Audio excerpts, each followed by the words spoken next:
Dean Mike Raiders is a 1985 graduate of Wabash College. A history major, Dean Raiders played baseball, sang in the Glee Club, and led his fraternity, Tau Kappa Epsilon, as president. He was also a member of the Sphinx Club while he was a student here. He was a high school teacher and coach for 20 years before returning to our campus as the Associate Dean of Students. He's now in his second year as our Dean of Students. Please welcome Dean Mike Raiders in his chapel talk, Lifelong Lessons Learned from Locker Rooms.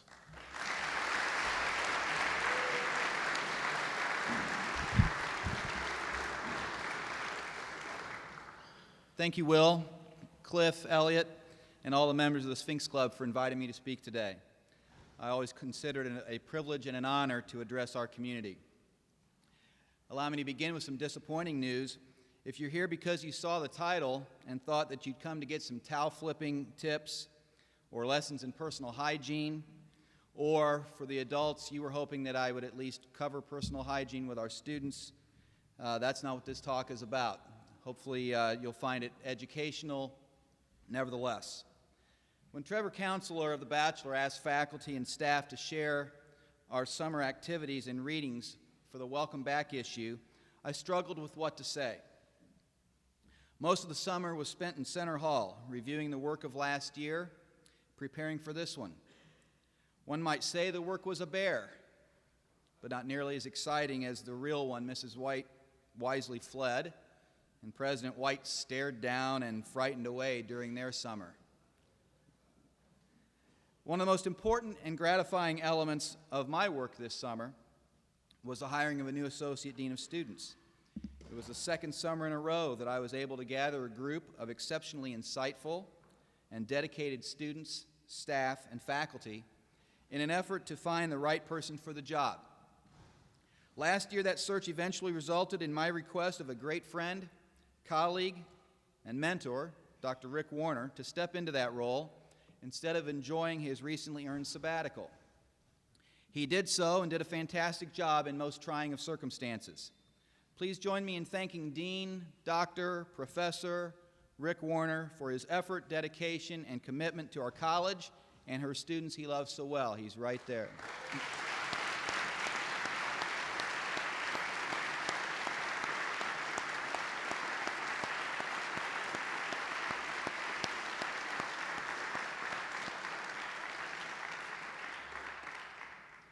This year's search culminated in the hiring of a man already making an impact on campus with his engaging personality, high expectations, and focus on student development. Many of you have already met him out on campus or in your living units, and you'll all hear from him soon enough up here in a chapel talk, once he soaks in a few of these and figures out exactly what they are.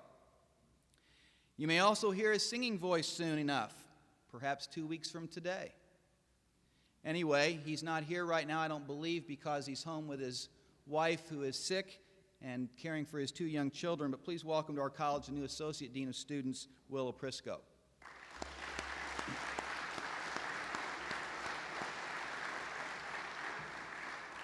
Now back to Trevor's question and my interpretation of it. What did you do that was exciting this summer? The answer, while admittedly not all that exciting, is that I did what I do every summer. I spent a lot of time coaching. Coaching can take on a lot of different meanings. For example, I did a lot of coaching of Dean Aprisco regarding how things work here. In fact, one of my main points to him and all of our leaders in student life is that I take a coaching approach to management. That it is my hope to put my players, my staff, in the best position to be successful and then let them play and meet that expectation. On a more conventional level, Larry Griffith, our Chief Financial Officer, local businessman Gail Johnson, and I have co-coached youth baseball teams for the past 3 years.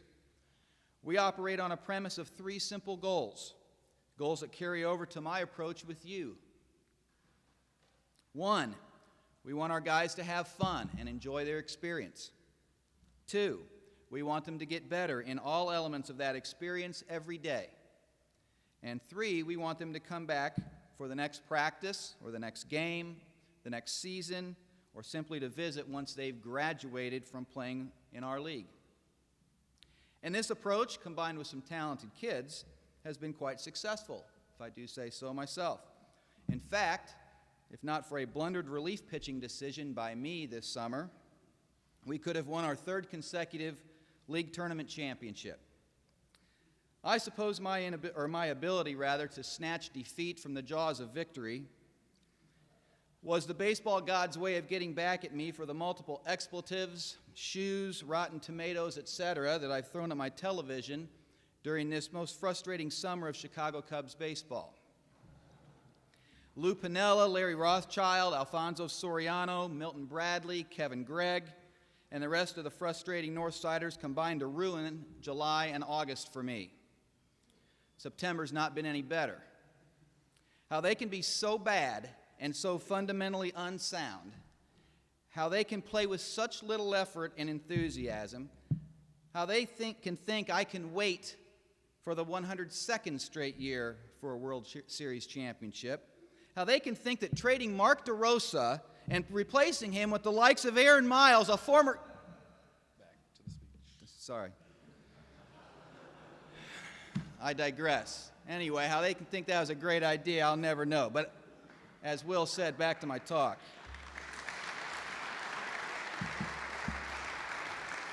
Anyway, I sure hope you're not applauding the Cubs. Anyway, I spent a lot of time and effort coaching in the summer, and I always have. Since the summer after my freshman year here, I've coached some kind of baseball, primarily at the high school level, every year. It's definitely in my blood.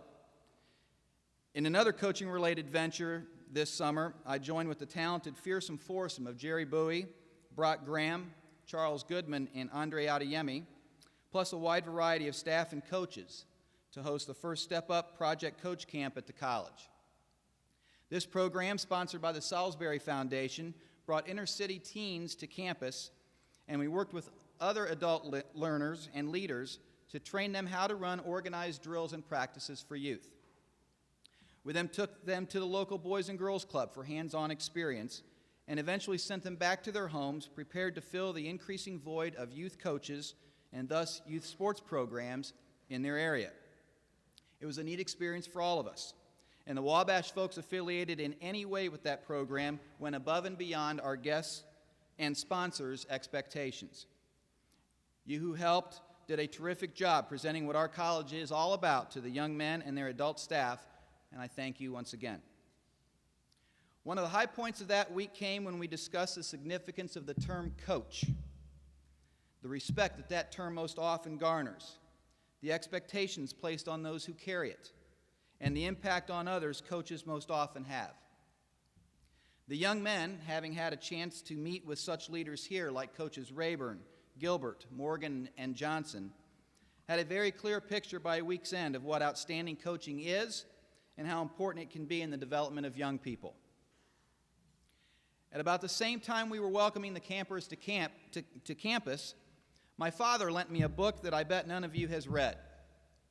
It's called Flashback, a chronicle of the development of the Franklin Central Flashes football program of the late 70s and early 80s. Anybody else read this summer? Grady, one of the Franklin Central Flashes, read it. Very good. We have some other Flashes alumni. They didn't quite raise their hand. Anybody else read this book, Flashback? I didn't think so. I'm not going to find it on any bestsellers list. But it's an excellent book. At least it was for me. See, Franklin Central High School in Indianapolis is my alma mater, and it's also where I spent 17 of those 20 years Will mentioned as a teacher and a coach. I was a senior in high school when FC won its first of 3 consecutive state football championships, a first for Indiana at that time. I probably should mention at this time, I played tennis, part of why we were successful in football in the fall.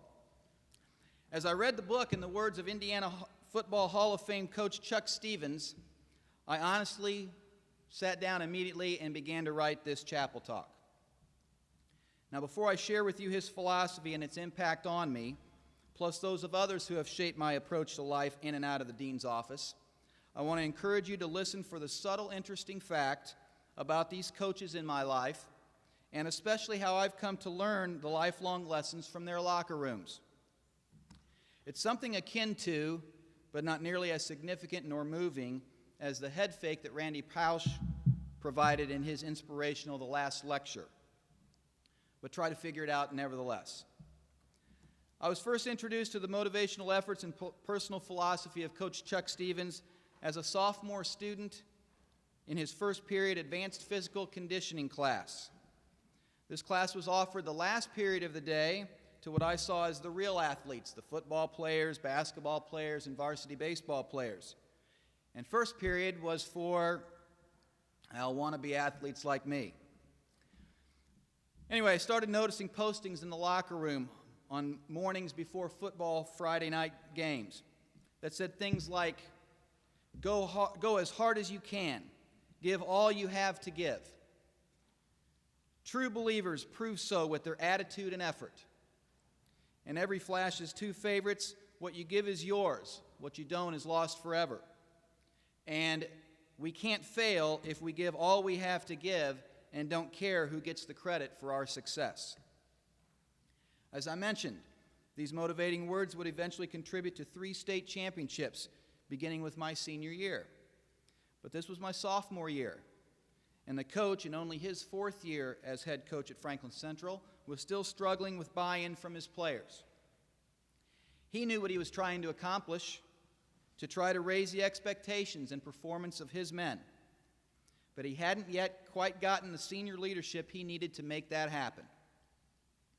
As he describes in the book, and I quote, "We had to find a way to convince our players that becoming more dedicated and committed to what we were doing and how we were doing it was a good choice." So how did he do it? How did he turn the adequate into champions? The most obvious answer is a simple one. He stuck to his principles, and he refused to lower the bar. He emphasized, if I support you in your weaknesses, I become your greatest enemy. And I want to avoid at all costs any player coming back and telling me he wished I would have expected more out of him. Eventually, the most talented players in the building became the most dedicated, and the victory started to not only pile up, but began to be expected. In the next 4 years, his teams went 46-4 with those 3 state championships. But like the best coaches and the best teachers, Coach Stevens wasn't about the wins and losses. We were supposed to be teaching people, he said, not only how to play football, but also how to act, how to become good men. Now, Coach Stevens is not a Wabash man, having graduated from Missouri Valley, another small school founded by Presbyterian ministers. But listen to the way Coach captured the essence of the gentleman's rule in this 1966 paper that he wrote for his final master's degree course, taught, by the way, for those of you in my generation and before, by the brother of legendary Michigan State football coach Duffy Doherty. From the book, I believe that an individual's success and failure are largely the result of a specific state of mind. This belief is based on my knowledge of performances of individuals during times of great urgency or personal crisis. People are able to go far beyond what seems to be their capacity when they are strongly motivated to the point that they know they must succeed.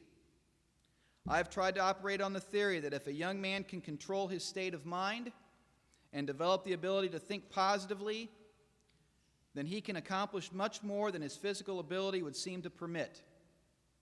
In order for a young man to learn to control his state of mind, he must be given the opportunity to think, to assume responsibility, to become self-reliant, and to make decisions for himself.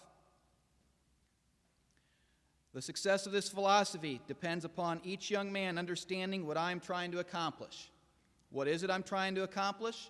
I'm trying to convince young men that they can do just what they think they can do. I am trying to teach young men what immense pride in their individual efforts can accomplish. I am trying to teach young men that they must learn to suffer the consequences of their own actions. This means they must be responsible individuals. Each young man needs to know that he will be given a great deal of responsibility. Each young man must know that he is going to be allowed to use his own initiative and his own imagination. He must know that he is going to be allowed to think for himself. And with these things in mind, each individual then will act with the knowledge that he is going to be responsible to himself and that he must satisfy his own conscience. Through this type of approach, the young men do not become dependent upon me. They've learned to meet they will learn to meet situations that I am able to produce in practice and to solve their own problems. They have been assuming responsibility for their own actions. They have had much practice at solving their own problems, and they should therefore be confident enough in their own ability to solve unforeseen problems. I assume the attitude that I expect to win, and that this outcome is in the hands of our young men.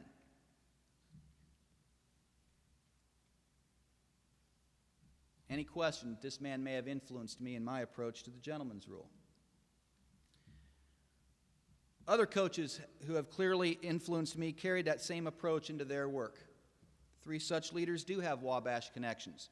John Rocky, class of 1980. His basketball coach and ours, Mac Petty, and Coach Rob Johnson. I first got to know Coach Rocky after my freshman year here, when, after his first year as head baseball coach at Franklin Central, he offered me the chance to assist with the summer team.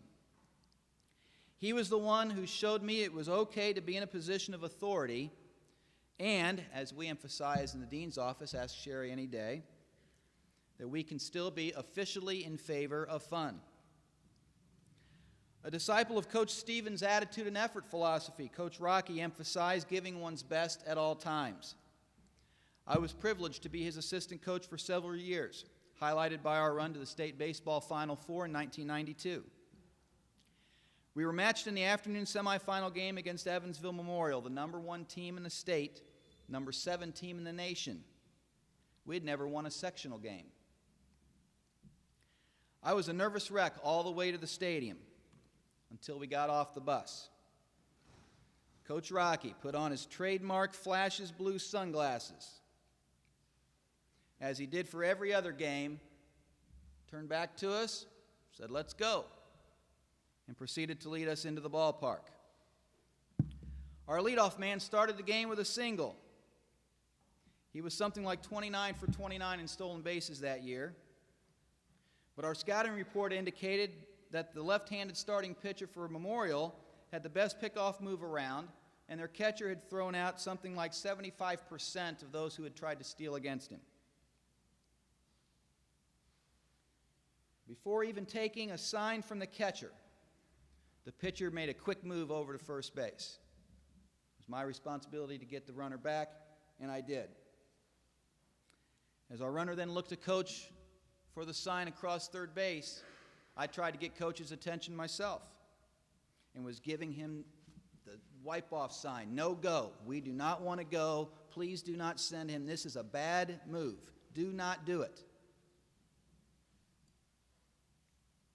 Coach Rocky nodded at me,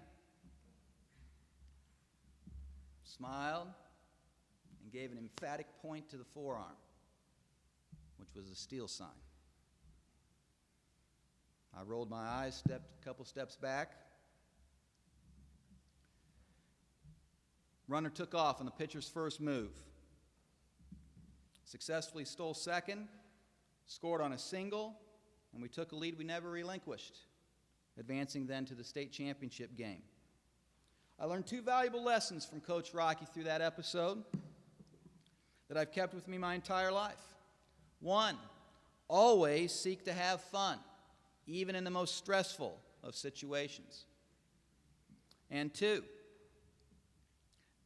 know what makes you successful and stick to the plan, no matter what others might say or think. And if you do that, you'll most likely continue to be successful. Now, on a brief side note, Coach Rocky was going to be here today to hear me talk about him, but his son Tommy, a Franklin Central senior and a darn good baseball player, I might add, hint to Coach Stevens and his staff, Tommy's having major surgery today, so Coach Rocky could not be here. Please take a moment at some point today to say a quick prayer for the well-being of Tommy and this Wabash family. Thank you. I know Coach Rocky got an awful lot out of his playing experience here for Coach Petty. Coach Petty was for him what he was for my generation of Wabash men and what he is for you, the consummate gentleman and role model. In my freshman year, Coach led the Little Giants to the National Basketball Championship of Division III. But it was his interest in all students and our well-being that made him a legendary figure on campus to most of us. Indeed, my biggest thrill as a student came when, before a basketball game, Coach Petty enthusiastically came out of his team's huddle to shake my hand and congratulate me when I was recognized for a baseball award. Putting others before himself was, as one of my roommates, basketball player Mark Lee, told me, something that Coach preached in the locker room all the time. But more importantly, he modeled that approach to life then, and he still does today. In fact, just last Saturday, Coach Giannini told me a quick story about how Coach Petty bolstered his spirits about our soccer program. Coach Petty went out of his way to say that he knew the soccer program was turning the corner because he saw players putting each other through their own workout. This indicated to Coach Petty that they own it, which, unbeknownst to Coach Petty, was the theme that Coach Giannini had selected for this year's soccer team. Own it. And owning it is also another coaching quality indicative of our approach to student leadership and the gentleman's rule here at the college. You freshmen, you learned firsthand during orientation week why Coach Johnson, Robert H., is a legendary figure to many generations of Wabash men. His ability to cut to the heart of the matter in regard to the importance of being a gentleman and a responsible citizen, a proud Wabash man, has impacted our students here for over 37 years. If you weren't in Salter Hall on August 24th, you missed quite a treat. Coach, to borrow a Coach Petty line, got after it with our freshmen. Speaking from the heart, and because of his desire to continue to lead our men even in retirement, he fired up the troops by emphasizing, and you know the drill, freshmen, so please make this interactive, the will to win begins within. We're Wabash men, and we know how to win. The will to win begins within. We're Wabash men, and we know how to win. Good. He continued, this isn't going to be easy, men. This place is tough. The classes are tough. The professors are tough. The coaches are tough. The competition you'll find in and out of the classroom is tough. So it's going to be tough. But so are you, because you are a Wabash man. Men, we face many challenges this year. Rebounding from a tough year last year. Continuing our constant work to improve. Because, as another coaching colleague taught me, you either get worse or you get better. You never stay the same. And we'll be dealing with budget and staffing cuts. In fact, those will include cuts to our coaching staff. Leaders who provide lifelong lessons in their locker rooms far more significant than the wins and losses gained in competition. Which brings me to the head fake I talked about towards the beginning. Did you notice a subtle fact about each of those coaches that I've identified as having impacted my life and thus shaped my work in the dean's office? None of those outstanding leaders was my coach. I didn't play for them, run for them. Never really learned directly from them. Yet they had a lasting impact on me and my peers nonetheless.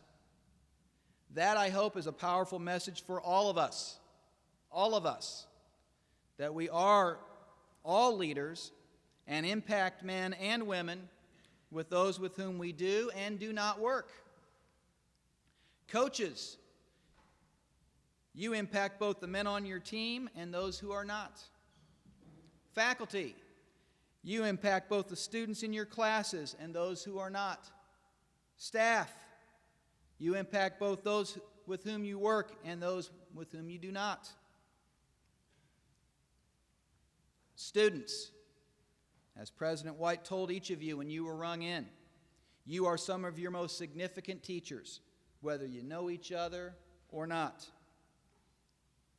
Those challenges we face will not be easy. This will be tough on all of us. But we will not only succeed, we will thrive. Because we are tough, we are Wabash. Here's how a lifetime of lessons learned from locker rooms suggests we best accomplish our work.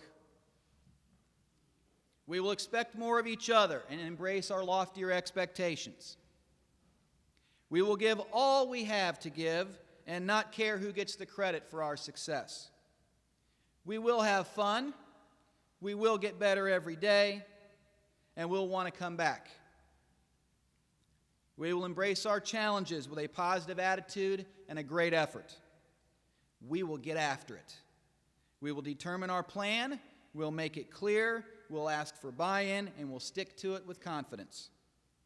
We will take our many responsibilities, embrace them, own them, for the betterment of ourselves and our college. Because what we give Wabash will be ours. What we don't will be lost forever. And we will, to again quote Coach Johnson, will be responsible for our own development and progress by remembering 10 simple two-letter words. If it is to be, it is up to me. Indeed, it's up to each of us, students, staff, faculty, alumni, administration, to step up and lead this college through this year, to seek the highest aspirations of our rule, our principles, and our traditions, to coach each other through the many challenges we will face. And at the end of the year, we'll be able to look back and be able to proudly stand tall because we, T, thought more critically, A, acted more responsibly, L, led more effectively, and the second L, lived more humanely. This is our charge, Wabash. Now let's go do it. Thank you.